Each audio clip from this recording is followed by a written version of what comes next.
Vera's Melancholy, Volume 1, Endless Days in Infinite Worlds.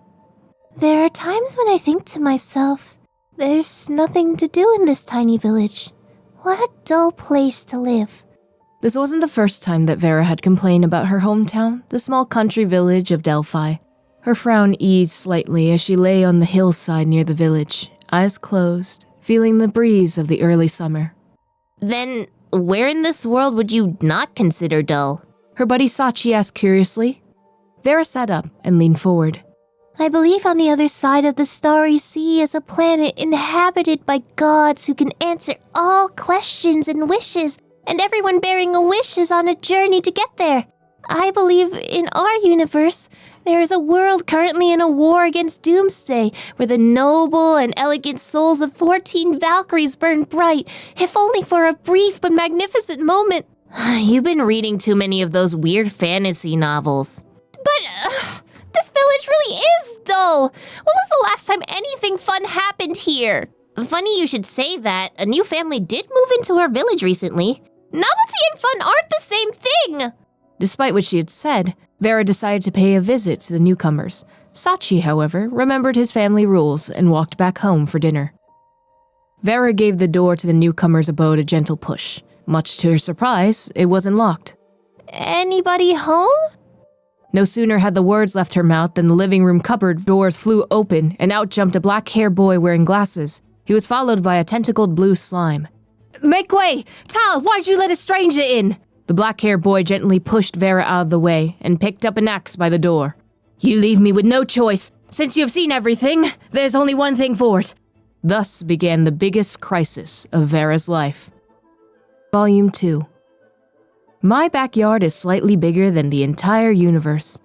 All I can do now is ask you to help me. The black-haired boy, who called himself Ike, handed Vera a kitchen knife. He walked back to the cupboard and began slashing at the tentacles frantically. "Come and help me close this door. If a tentacle starts attacking you, use this kitchen knife to defend yourself." Ike's glasses were now covered in blue slime. "Hurry! We can't let this evil demon cross into Delphi!" Upon hearing his words, Vera helped Ike close the door. While they were pushing back the tentacles, Vera accidentally stabbed Ike twice in the back. Thankfully, Ike's healing spells were quite potent. "I shall explain everything to you. I'm in fact over 1,000 years old, and this door is a gateway to anywhere in the universe. The tentacle monster is old one from large melancholy cloud. I went there to get something." Ike was covered in slime from head to foot by this point. He wiped his glasses with Vera's dress as he spoke. Is there anything else that you'd like to know?" Who's Tal? Vera didn't seem to mind. An evil spirit that resided in the man-devouring castle. It has served me as a butler since I subdued it. Strangely, it behaved quite friendly towards you. Vera's parents always reminded her that people are destined to build families, that it was futile to entertain dreams of anything beyond the homestead. Her buddy Sachi once told her that if a lively girl like her were to marry someone from a faraway land, the whole village would become unbearably lonely. The real reason Sachi said this was because he was something of a weakling and was sure to be ferociously bullied if he ended up having to play with the boys. "The human spirit is still too immature. I need to guide you both through the wonders of your childhood." Ike extended his inviting arms to Vera. "You will sing every step of the way on your long journey to youth. From the Orion Arm to the eternal Jotunheim, from the torrents of time to the depths of the starry sea." How far is beyond? Any place in this universe is just as boring as my backyard? He said. "The scale of everything beyond follows the heart," Ike replied. "Thus, my heart is slightly bigger than the entire universe." Volume 3. The Man Who Stole the Lone Star. I am the second rightful heir to the Andromeda Empire, and I have more than 200 titles to my name. You shall call me the Princess Androbasilis. The charming girl then crossed her arms, savoring the moment of her entrance in her mind, and giggling to herself in amusement. Her sole reason for gracing Delphi with her presence was to marry Ike. If you, he who conquered a quarter of the universe, marry me, my safety shall be guaranteed after my elder sister takes the throne. If I may ask, how big is the Andromeda Empire? Vera asked. I reckon there are more than 9,000 inhabitable planets. With so many stars in your possession, why come to steal my brilliance? So you're not here to harm Vera? Sachi cautiously asked Ike, who was carrying the scrolls and globes of other planets. Of course not. I think she would make a great assistant. After putting everything down, he clapped his hands. You like her? Me? No, not at all. I don't like her at all. Sachi looked away, worried that the old sage might discern his true feelings. He reached for a box full of photo frames. He grabbed a few at random, each picture depicting a different beauty. Look at them. They all said that they gave me their one and only true love, but did they? In reality, I was just one of their many lovers. Sachi did not know when or where he had heard the saying, but it blurted out from his mouth in his moment of annoyance. With so many stars in your possession, why come to steal my brilliance? Volume 4. All that glitters. The people in these photographs are all so pretty! Vera exclaimed as she picked up Ike's box of framed photos. Of course they are, otherwise they wouldn't have had the chance to leave me with a photograph to remember them by. Ike has no intention of evading. After all, he was a galactic sage who was over 1,000 years old, so of course he knew that girls were easily hurt, and that they would become trouble very easily. Ike would thus never cheat a girl. Take note, boys. Having seen the starry hosts, I thus make star-shaped jewels to remember them by, he continued to explain. But those stars that shine across the universe do not belong to anyone. So, it is also impossible to steal them. Vera did not understand. What are you saying? I'm saying this for the sake of a foolish fellow who isn't present right now. Pay it no mind, humans are just far too young.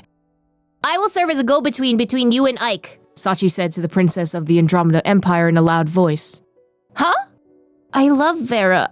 I don't— Disgusting! Boring! Be silent, worm! You're an offense to my ears! I've already acknowledged Vera as my friend! I will not hand her over to a cowardly person like you! What? Volume 5. Roadside Picnic. When Ike was taking a nap, his servants waged a terrible war against each other. The great wizard had subdued many gods and demons to serve under him. As the most formidable wizard of his day, Ike was in command of gods and demons more numerous than the entries in a dictionary. But who was the strongest of those under his rule? The gods and demons decided to find out for themselves through battle. Unfortunately, they seem to have erroneously regarded as their own three who were neither gods nor demons: the princess, Sachi, and Vera. Ike only slept for 2 hours, but in that time 3 stars had already been destroyed. Why should I protect you? The princess pulled her hand away, and the giant demon plummeted to the ground, its eyeballs gone. The dominant race of the Andromeda Empire may look lovely and sweet, but on their palms now grow 2 special mouths which they use to devour the eyeballs of their lovers and those they vanquish. Are we not friends? Vera wiped the blood off her face and appeared to be hurt by the princess's words. Yeah, yes? The princess blushed and looked away. I already regard you as my only friend for what had happened. I was not referring to you, Vera. No! Sachi yelled as the gnarly jaws of a dragon closed around him. Do you surrender to me now? The giant dragon jeered. Surrender and concede that you are worthless, lowly rats, and I shall let you live. I surrender, let me go! Sachi screamed. Why, a lizard of your despicable breed should know better than to utter such foolish words! Even the geckos in my palace could crush you! The princess gave her wrists a twirl.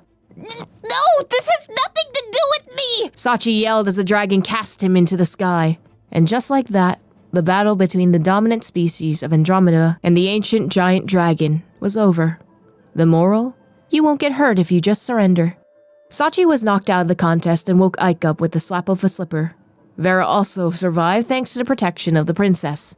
Ugh! You imbecile! The mere sight of you is revolting! Do not come near me, do not talk to me, don't look at me, nor breathe the same air as me, you lowly scum! The princess could not have a lower opinion of Sachi. Volume 6. For every season. Though those things had indeed happened, they were occurrences on a galactic scale. Now something more mundane was about to happen. The date of the town festival was drawing near. I suppose it's finally my turn to introduce you two to the small town then, Vera said as she served the princess and Ike her very own braised dishes. After all, those things they had encountered in their galactic escapades had to be explained by Princess and Ike. If there was any knowledge Vera had to present to them, it was the knowledge of her hometown. Afterward, the great king's first messenger, the brave knight Huffman, strode west across 2 continents, crossing great oceans and rivers. As for the Imperial Sage, the witch from the east, she passed by her hometown on her road eastward, then came by on the land of the Nether. Thus, they finally met here. Ah, is that so? How interesting. Though she was trying hard not to let Vera notice that she did not in fact care for the story at all, the princess acting skills required some work. So that can only mean that this place is on the polar opposite side of this world from the great king's capital, right? Ike said, commenting on a seemingly unimportant aspect of the tale. It's true if you think about it. Vera rubbed the back of her head with a crooked smile. I've always said that I wanted to leave this place, but in the end I discovered that this is the place I'm most familiar with. Having come to this realization on the eve of the town's anniversary, Vera began crying right in front of Sachi's eyes. You numbskull, you made Vera cry! The princess made her entry with a flying kick, sending Sachi hurtling away. Volume 7. Galaxy Wars. Reigniting a sun is not difficult, but I don't think the Andromeda Empire would like to see that happen, Ike said to the panicked Vera. Do you mean that the princess has kidnapped Sachi? Vera said with some shock in her voice after giving the matter some thought. How did you come to that conclusion? I'm saying that only the Andromeda Empire would be capable of kidnapping you and the princess. Ike then turned to face the innumerable lies that dwelled within the galaxy. He paused for a moment before declaring thus. Inhabitants of the galaxy, though I've come here upon the invitation of the High Saint King Lebanon to reignite the flames of the few remaining stars, it seems the Andromeda Empire does not wish for your longevity, and thus kidnapped my friend. Are you then to put their lives over that of all life? Saint King Lebanon arose from her seat. If that is the case, why then do I rule over these stars? Finally, the Saint King would charge into Para alone, defeat assassins from the Andromeda Empire, and rescue both the princess and Sachi. Afterward, she had a few words with Ike. I didn't think you could defeat the dominant species of Andromeda, Ike praised. I suppose it's true that you defeated the Holy Dragon en route to becoming the Saint King. I am in fact that same Holy Dragon. I fuse with Lebanon's flesh and blood, and now act according to her wishes. Huh? Ike was a little shocked by this. Ah, yes. Is that the fellow the person the second princess is fond of? When I barged in, they were... What? Now that was a much bigger shock for Ike. Volume 8. The Girls Themselves. I said it was a misunderstanding. She was about to eat me, Sachi explained. I don't think she was intending to eat you, Ike said, pushing his glasses up. The dominant race of the Andromeda Empire have organs on the palms of their hands that allow them to capture and consume eyeballs. I've seen it before. Looks like some sort of lamprey. Sachi shivered a little as he said the last word. Let me finish.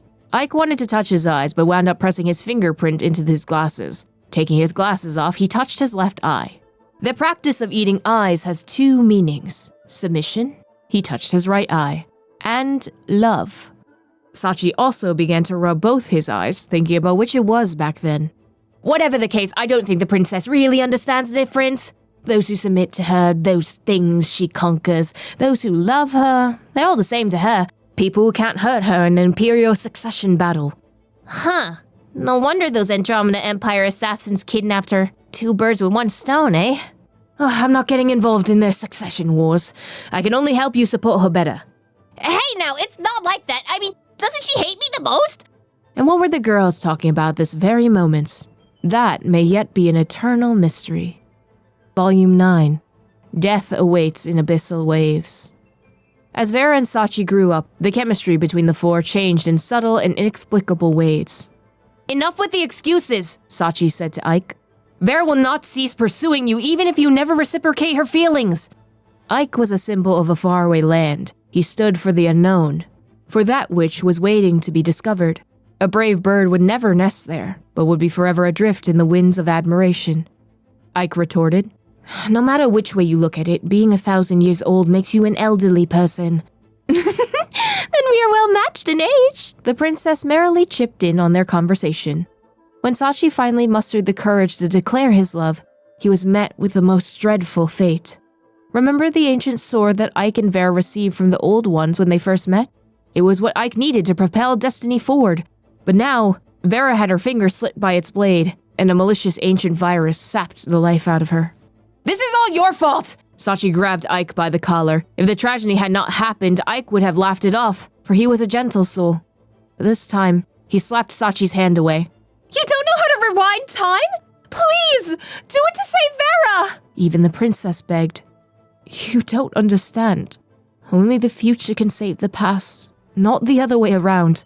Ike bit his lip until blood came flowing down. A local myth speaks of a silver age when people enjoyed a seemingly endless childhood that could last up to 200 years. This only made their short maturity a pain to bear. To the others, childhood was long gone, but youth was forever beyond their reach. To be continued in Vera's Melancholy without Vera. Volume 10, Vera's Melancholy. To revive Vera, Sachi, Ike, and the princess embarked on a spectacular and thrilling journey that lasted 20 years. From battling Signor Inferno to slaying the Star Devourer, the trio had even rescued 2 galaxies in the Galaxy Empire and eliminated 4 species of ruthless interstellar worms along the way. When Vera opened her eyes, she found herself in the arms of Sachi, now a hero of cosmic proportions. To the dominant species of Andromeda, 20 years was nothing more than a few seconds. The princess looked lovely as always, but her countenance was a curious mix of genuine happiness and loss. Sachi, having lost an eye in his adventures, was now a tall and strapping young man. His flowing tears soaked into Vera's shoulders. Though still prone to tears, he was no longer his feeble-minded self. The years had been kind to Ike, who after all this time still had the same old smile on his face. I am but an echo of time, Ike said as he began his preparations. As I've said, the past cannot change the future, for the predetermined rules of equilibrium are slightly more powerful than me. But the future, with its infinite possibilities, could save the world. Ike transformed Sachi back into what he was 20 years ago, and time reversed itself to the day of their departure. Everything seemed to remain unchanged between the four, though they realized that the innocence they once shared was once a thing that could never return.